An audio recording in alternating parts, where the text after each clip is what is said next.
তো আমার মুরগির গোস্ত গুলা রান্না হয়ে গেছে, কেমন হচ্ছে অবশ্যই জানাবেন। আর এটা মাখা মাখা ঝোল রাখছি, ঝোল রাখবো না, যার জন্য এইভাবে রান্না করেছি। তো আমার ভিডিওটা এত কষ্ট করে দেখার জন্য আপনাদেরকে অসংখ্য অসংখ্য ধন্যবাদ। আর আমার রান্নাটা কেমন হয়েছে অবশ্যই কমেন্ট করে জানাবেন, খেতে কেমন হবে এটাও জানাবেন। ভালো লাগলে লাইক কমেন্ট করে পাশে থাকবেন। ধন্যবাদ, অসংখ্য অসংখ্য ধন্যবাদ। আসসালামু আলাইকুম, আশা করি সবাই ভালো আছেন, আমিও ভালো আছি। তো আমি মুরগির গোস্ত রান্না করব, যার কারণে আমি এখানে মুরগির গোস্ত নিয়ে নিয়েছি।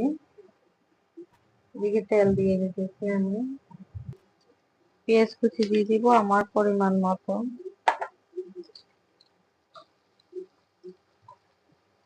কিছুটা গোটা মশলা দিয়ে দিলাম।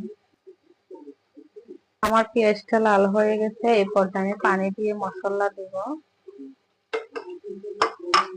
আর আপনারা কিন্তু খুব সহজভাবে রান্নাটা রাঁধতে পারবেন।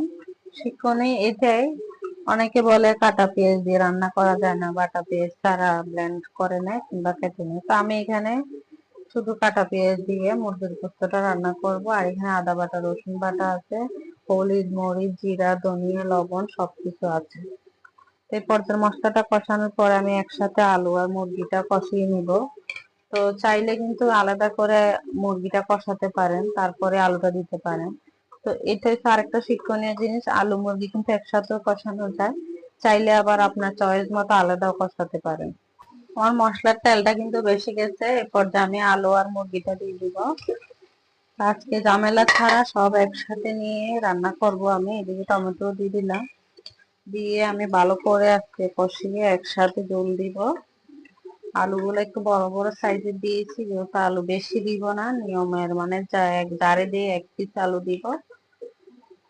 মানে আলু আমার দিতে ইচ্ছুক না আমি, তারপরে দেওয়া লাগে ওদের জন্য, ওরা আলু পছন্দ করে। তার কারণে দেখেন আমার প্রায় ভিডিওতে আলু আর মুরগির ঝোলটা আমার ঘরে বেশি খাওয়া হয়। আর তাছাড়া চামড়া বাজিটা আলু দিয়ে কি করব, কিছু করার নাই, ওদের যেটা পছন্দ এটা তো করতেই হয়।